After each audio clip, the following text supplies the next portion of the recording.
Hare Krishna, Radhe Radhe. Welcome back to happy life with Kanha ji, जिसकी आज की वीडियो में आप हैं शिवानी के साथ। भागवत कथा का आरंभ करते हैं, राधे राधे कहते हैं। भागवत कथा के बीच में श्री राधे राधे कहते हैं। भागवत कथा का समापन करते हैं, तब भी श्री राधे राधे कहते हैं। लेकिन श्री राधा जी का जिक्र भागवत में नहीं है। ऐसा क्यों? पूरी भागवत में शुकदेव जी ने एक बार भी श्री राधा जी के नाम का जिक्र नहीं किया। तो क्या भागवत में सचमुच श्री राधा जी नहीं हैं? एक संत जी राधा जी का नाम भागवत में नहीं होने के पीछे एक बहुत सुंदर कारण देख रहे हैं। इतना सुंदर कि पूरा भागवत ही राधामय हो जाएगा। राधा जी का नाम भागवत में ना होने के भाव का एक बहुत ही सुंदर चित्रण उन्होंने किया है। मैं आपको सुनाती हूँ, आनंद से सुनिए। संत जी कहते हैं कि विद्वान और पंडित लोग कहते हैं, जिस समाधि और भाषा में भागवत लिखी गई और जब राधा जी का प्रवेश उसमें हुआ, तब व्यास जी भागवत में इतना डूब गए कि राधा चरित्र लिख ही ना सके। जबकि सच तो ये है कि पहले श्लोक में जो वंदना की गई है, उसमें श्री कृष्णाय इस शब्द का प्रयोग किया गया है। यहाँ पर श्री का अर्थ है राधा, अर्थात श्री कृष्णाय, राधा कृष्णाय। पहले ही श्लोक में श्री राधा जी को नमन किया गया है। संत जी आगे कहते हैं कि शुकदेव जी पूर्व जन्म में राधा जी के निकुंज के शुक थे। निकुंज में गोपियों के साथ परमात्मा क्रीड़ा करते थे।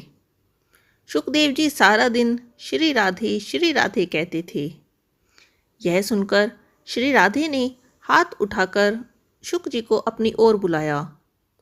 शुक जी राधा जी के पास आए और राधा जी के चरणों की वंदना करने लगी। राधा जी ने उन्हें उठाकर अपने हाथ में ले लिया। तोता बहुत प्रसन्न हो गया और फिर से श्री राधे राधे बोलने लगा। राधा जी ने कहा, हे शुक, अब तुम राधे के स्थान पर कृष्ण कृष्ण कहा करो।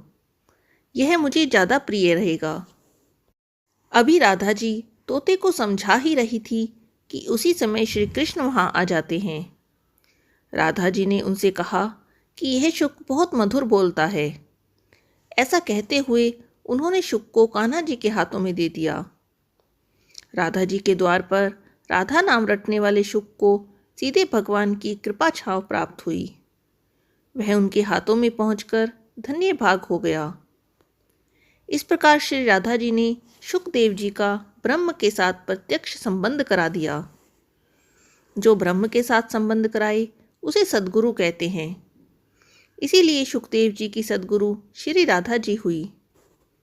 सद्गुरु होने के कारण भागवत में उन्होंने श्री राधा जी का नाम नहीं लिया। अपने मुख से राधा अर्थात अपने गुरु का नाम शुकदेव जी कैसे लेते? संत जी कहते हैं, जब श्री कृष्ण ने श्री राधा जी से पूछा कि इस साहित्य में तुम्हारी क्या भूमिका होगी, तब राधा जी ने कहा, मुझे कोई भूमिका नहीं चाहिए, मैं तो आपके पीछे रहूंगी। इसीलिए कहा गया है, कृष्ण यदि देह है तो राधा आत्मा है, कृष्ण शब्द हैं तो राधा उनका अर्थ है, कृष्ण यदि गीत हैं तो राधा संगीत है, कृष्ण वंशी है तो राधा उस वंशी की स्वर, कृष्ण समुंदर है तो राधा तरंग है। इसीलिए राधा जी इस लीला में, कथा में शब्द रूप में अदृश्य रही। शब्द रूप में अदृश्य रही अर्थात शब्दों में ना आ सकी। परंतु इस साहित्य की, इस भागवत की आत्मा श्री राधा जी हैं। राधा जी कहीं दिखती नहीं, इसीलिए राधा जी को इसी रूप में नमन किया गया है। विपत्ति के समय, किसी परेशानी में, और यदि कभी मन बहुत अशांत हो तो मन में राधे राधे, श्री राधे राधे बोलिए, आप बहुत जल्द शांत हो जाएंगे, क्योंकि राधा नाम में वह शक्ति है। भगवान ने अपनी सारी संचारी शक्ति राधा नाम में डाल दी। इसीलिए भागवत में राधा शब्द हो ना हो, श्री राधा जी अवश्य ही विराजी हुई हैं। आज की इस वीडियो में बस इतना ही। हैप्पी लाइफ विद कान्हा जी की अगली वीडियो में जल्दी ही फिर मिलेंगे। तब तक जुड़े रहिए हैप्पी लाइफ विद कान्हा जी के साथ। हरे कृष्णा, राधे राधे।